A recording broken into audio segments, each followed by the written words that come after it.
Hello, little buddy. Welcome to the Woodturning Workshop. Today we're in Broken Bow, Oklahoma at the Forrest Heritage Center and the Masters of Woodturning competition.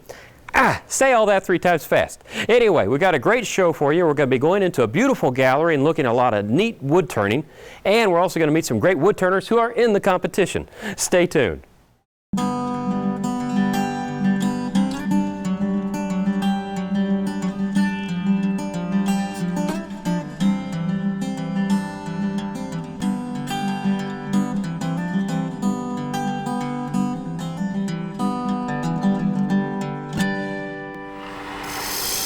Well, the exhibit curator of the center is Doug Zook. Doug, thank you for having us here today. Thank you. How did the Heritage Center come about? The Forrest Heritage Center came about 30 years ago as a forestry education facility. Well, and how did you wind up getting into art? Your galleries are beautiful. About 10 years ago, our first exhibit was a Willard Stone exhibit. We had Oachita Festival in June, and one of Willard Stone's daughters was here in the park doing a craft show type thing.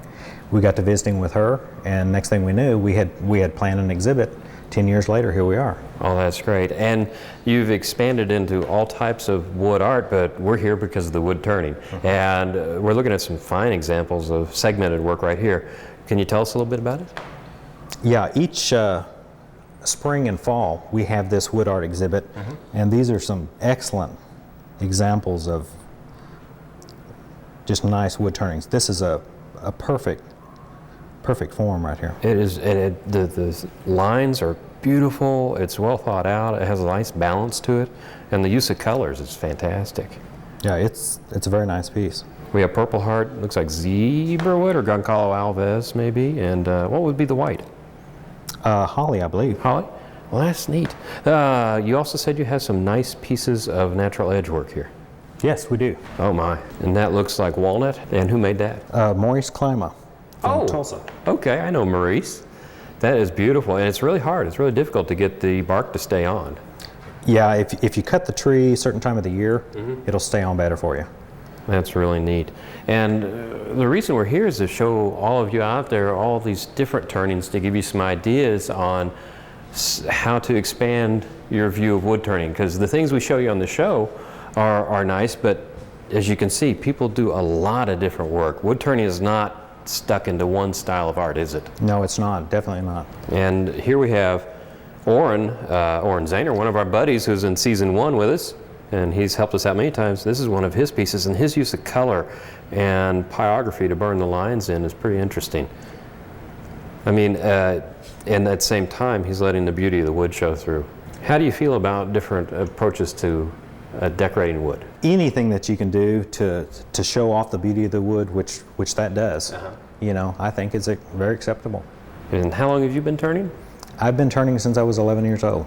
So this is kind of like a dream job for you now, isn't it? It's a perfect job. It really is. We have some nice work here too, where we have, now this is perfectly left natural. This is Norfolk Island pine, and they showed off the star effect you get from the branches. But also, some people have done a little bit of work up there. What have they done there?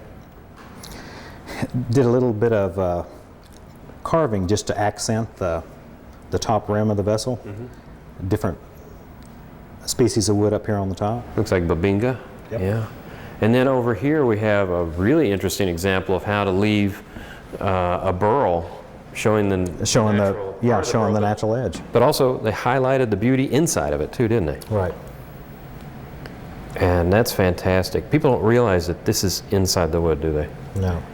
And do you get a lot of feedback from people who aren't wood turners when they see an exhibit like this? Are they surprised? First thing they always question, what is a burl?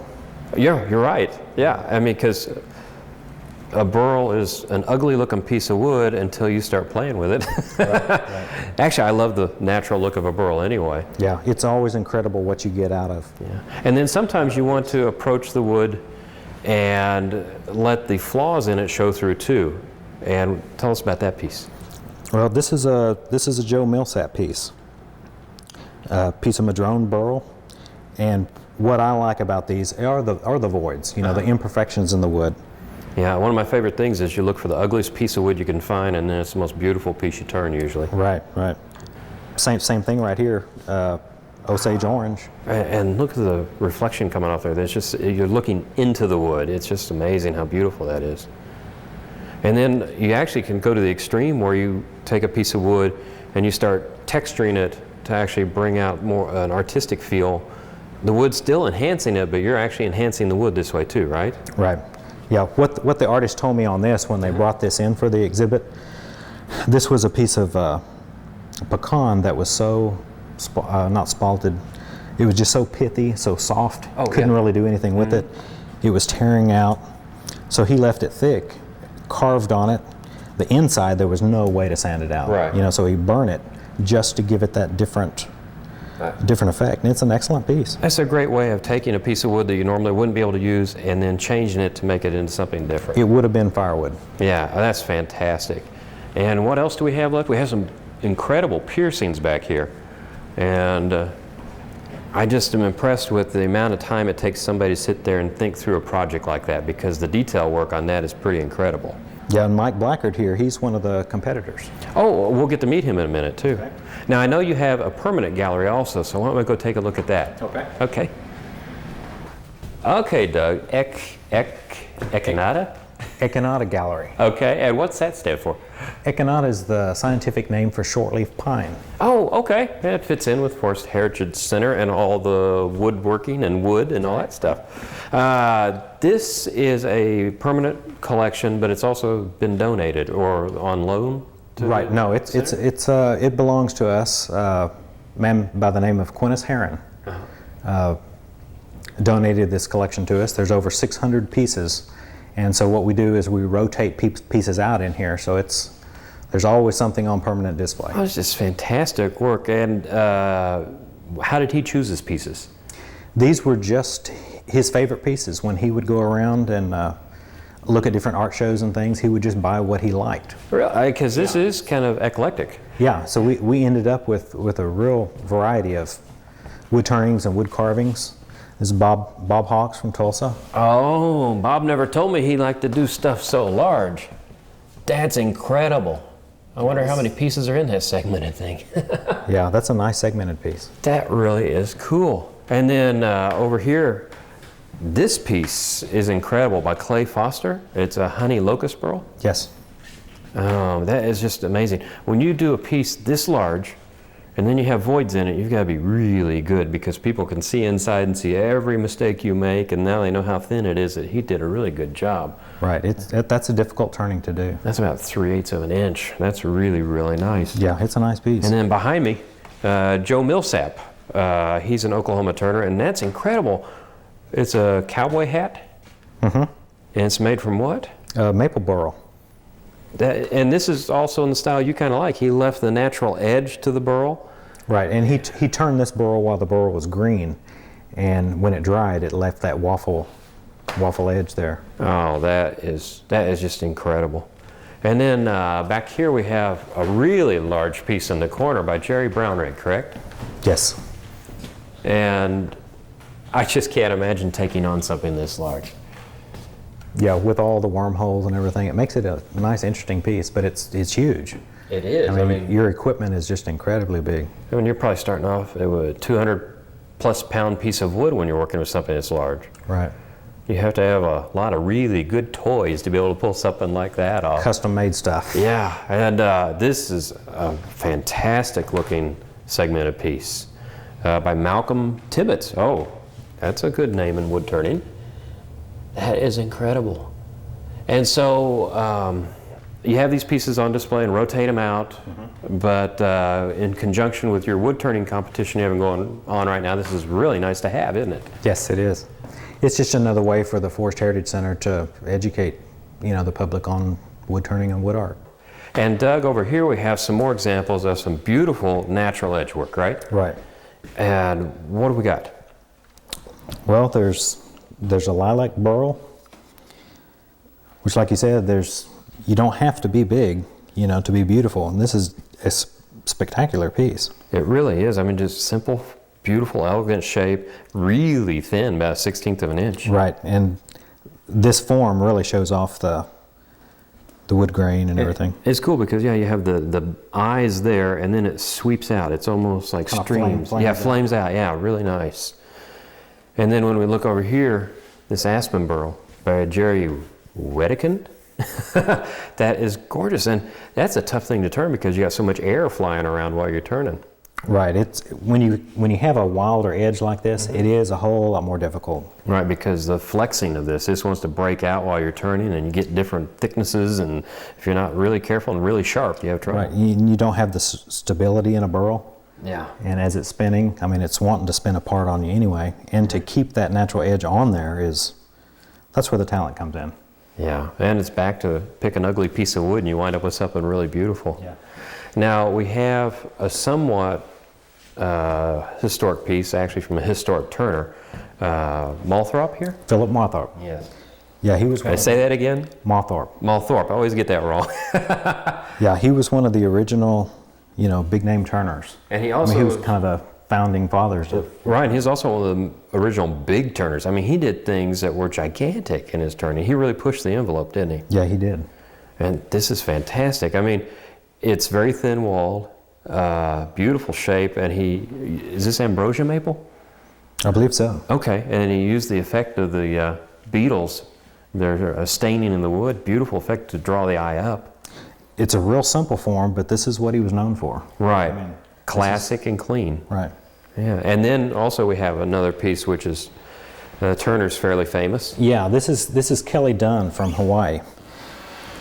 And he was really famous for doing these clear, it's Norfolk Island pine that he soaks in an oil, and it does something with the resin in the wood, and it turns it transparent. Right, and if you hold that up, I have a light around here, you get an idea. Look at that, you can see right through it. That is incredible. Yeah, really, really neat work. And then we have actually kind of an early signature piece of a friend of ours from Tulsa, Bob Hawks. Bob Hawks, good friend. When I think of Bob Hawks, it's these wild edge tops like this. I mean, this is a signature piece. Right, and he turned it, left that a little thick, did a bit of carving on it. He's one of the early carvers too. Right, segmented work, but to me this is classical, Bob Hawks. That's fantastic. Well, you also have a little competition going on today, don't you? Yeah, we do. Well, I'd like to go take a look at it. Which way do I go? Let's go out here. Okay, thank you.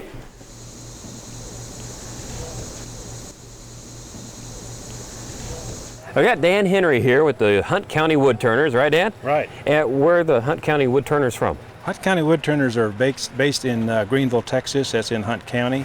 Oh, you're a foreigner here. Yes, sir. We are out of towners, I guess you would say. We're close to the border, but United States ends real close to the end of Oklahoma. I thought it was the other way around in Texas.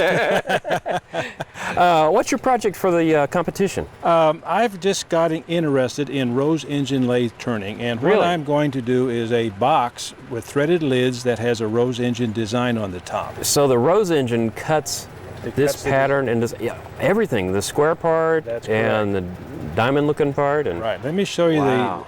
There's another little added feature to this here. Uh-huh. I call it the wow factor. When you take the lid off, you turn it around and you got a little design on the inside. That's always a nice technique because I always like to surprise people too. The bottom of a bowl, the bottom of a plate, put something on it, so when they turn it over, it's like, wow. Well, how does the rose engine work? I see you got a scrap piece of maple on here for us. Yes, I do. The rose engine lathe, basically, you move the piece around the cutter. This Okay. here is called a cutter frame. You see Right. this piece on the end here? Okay. That spins at about 20,000 RPMs. Yeah. And Let's see, let me look at this again now. This is like a little band and that drives it, and this cutter here then spins that's 2,500 RPM. 20,000 RPMs. 20,000. RPMs. That's this is actually moving. a little belt. Okay. Look at the end of the lathe here, and you see it wobbling back and forth. Yeah, yeah. And what makes that work is this here wheel at the back. And All the this- way back here? Yes, this is Okay. where the rose comes from, is because Okay. this is similar to a rose petal. Oh, it's not round. It's Right, got the right. It makes the odd shape bumps. to it. And Okay. you hand crank it so you can control the speed. Yeah. Sometimes you want to go fast, sometimes you want to go slow. Right. Okay, let me adjust this up here and we'll cut a little pattern. Okay. There's a lot of machinery here for a little bitty piece of wood. You see, I've already cut just a little small piece right here in the center, little thing. Yeah, a little bit of... That was done earlier. Okay. Just to line things up here. Okay. I'm going to turn it on. Okay. It's going to be a little bit noisy. Okay, so we can talk over it. Yeah.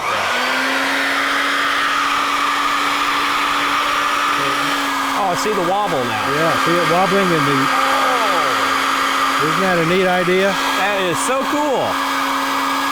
And even if you overlap, it doesn't hurt the design? No, it does not. You can stop, and the only thing you might do is it may burn the wood. Gotcha. And so you can actually make it a little deeper or whatever and adjust it. We'll just cut another one here right around the edge of it.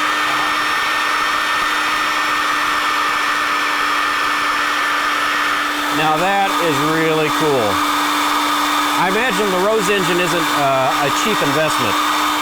No, it's not. A little bit of history. Rose engine lathe was originally designed and used to make watches way back in the earlier 1900s. As some of the nicer backs on a pocket watch or the dial or something, that was done with a Rose engine lathe. And then saved a lot of handwork, a lot of hand carving. But it was precision. As you notice, this looks like carving, but it's precision, and that's what's so neat about it. I mean, everything is just, it's perfect. It looks like a cog or a gear. I mean, it's... But anyhow, the watchmakers did this, and a few years ago, the Woodturners realized that this could be adapted to wood turning. Yeah. I guess I'm kind of a gadget guy, as I've made this machine plus another machine for the Dallas Club. We've formed a small group of ornamental turners in the Dallas area, and we decided the Hunt County need a lathe, and the Dallas folks need a lathe. We're sharing one cutter right now, but that problem's going to go away. So. Well, for being an ultimate tool geek myself, I can really appreciate this. This is a lot of... This is actually a compound slide that would normally be used for a machinist operation. But it adapts so well to this here because you've got to have some way of holding this thing steady and easily adjustable and precisionally adjustable. And it works. You know, that's the neat part about it. Well, thank you again. You're quite welcome. Good luck. Thank you. Well, we're with Mike Blackard, and he's working on his project. And Mike, talk to the squirrel. Where are you from? I live in Beaver, Oklahoma, out in the Panhandle. And which club are you representing? The Central Oklahoma Woodturners Association. Always like these short names. Yeah, COWA for short. COWA, that sounds better. So what's your project for the weekend? I'm working on a two-piece thin wall hollow turning. Okay. Which sounds very complicated, and it gets that way sometimes. This that I'm turning right here is going to be the top of it. Okay. I'll get it hollowed out on the inside to a wall thickness of somewhere maybe a little bit bigger than a 1/16 of an inch if everything goes right. And I smell cedar. This is red cedar. Yeah. Okay. It's, I'm on the wrong side, but you're using a pull cut right now? Yeah, I'm using a pull cut with a big bowl guide. Just kind of hogging off a little wood. So, Mike, do you have an example of what you're turning here? Yes, I do. Wow, you got a lot of nice stuff here. Here is a piece of cedar. This is a kind of typical of what I do. So this is two pieces? This is two pieces, and this has the piercing done on it too, all these little holes for the decoration. That is beautiful, and it is light as a feather. You're not kidding about There's not much wood 16th of an inch. That's got to be a 32nd of an inch. And look at all the stuff you got going. That is awesome. This is a two-piece just like that, only this is sycamore. Oh, it's such beautiful wood. I mean, the way you got the grain working on the edges, and then the piercing inside. What are you finishing these with? I think everything here I've got is finished with lacquer. Okay.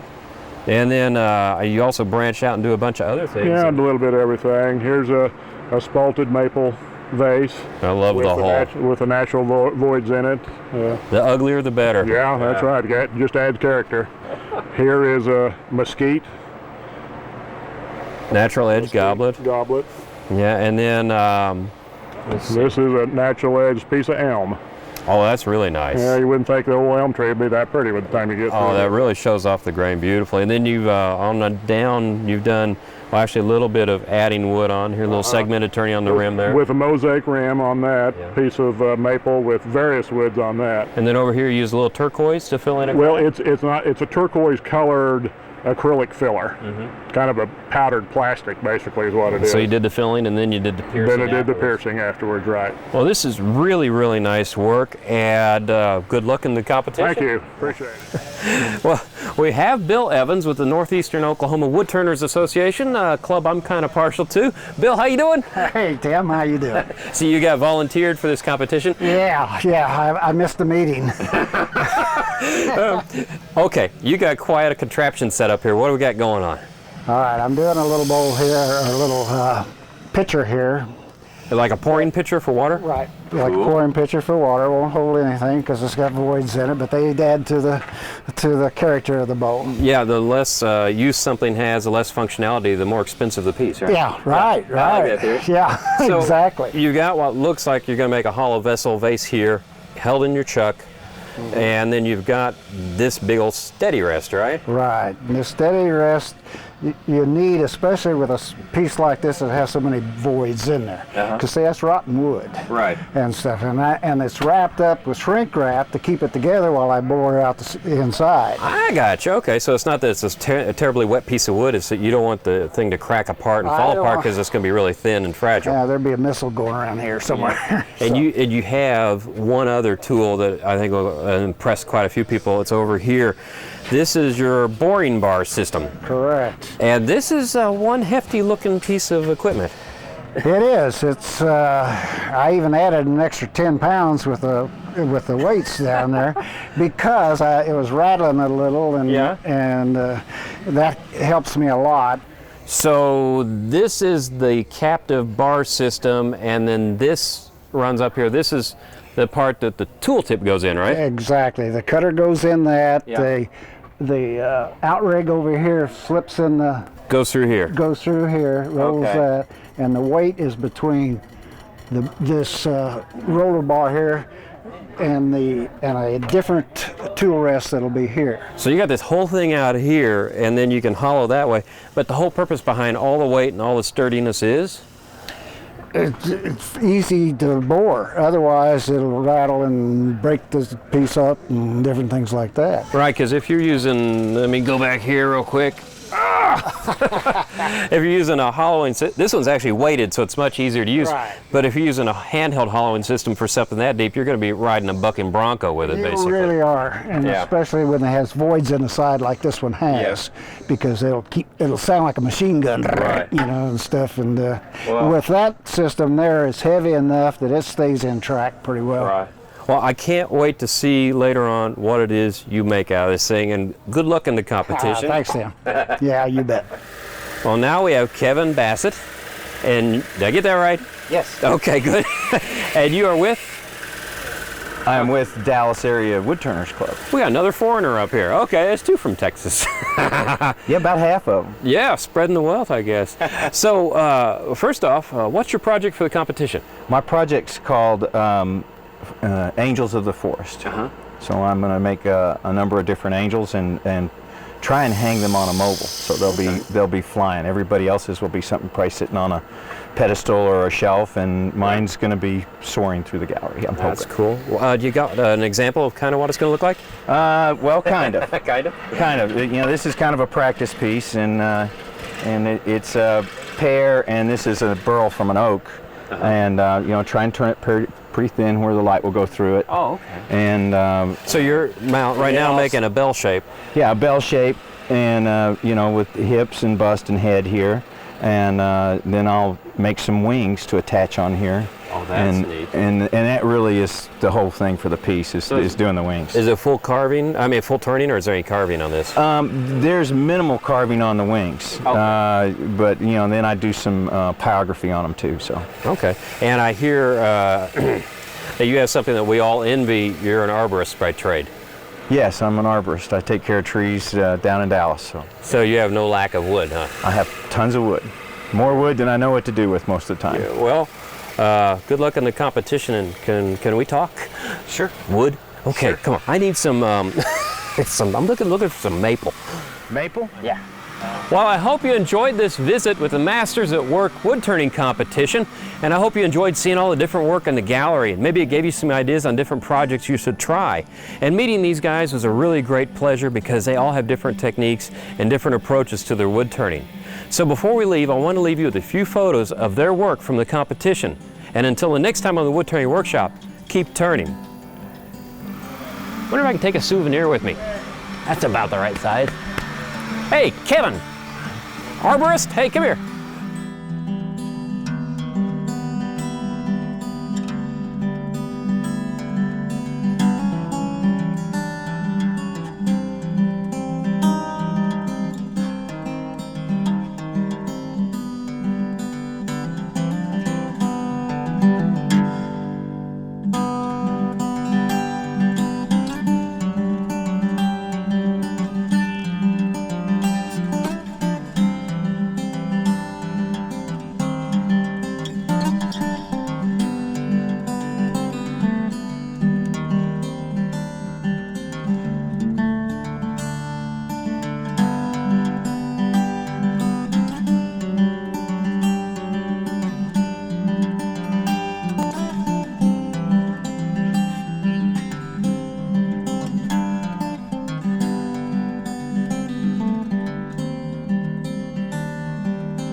Yes. 3, 2, 1. So I understand you also have a permanent gallery wood turning, right? Yes, we do. Well, let's go take a look at that. Okay. It's so hard to walk off camera and not look like a geek. Now wait a minute.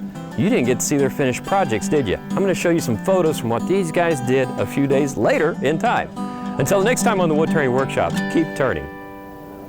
What the heck was that? To purchase a DVD copy of this program, please call 800-823-7210. For more information about Woodturning Workshop, visit our website, rsupublictv.org.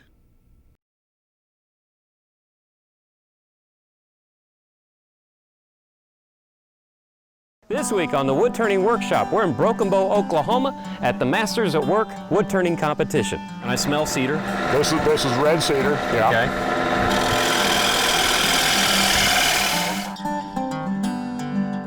So you got volunteered for this competition? Yeah, I missed the meeting. Well, that's a wrap with our visit at the Masters at Work.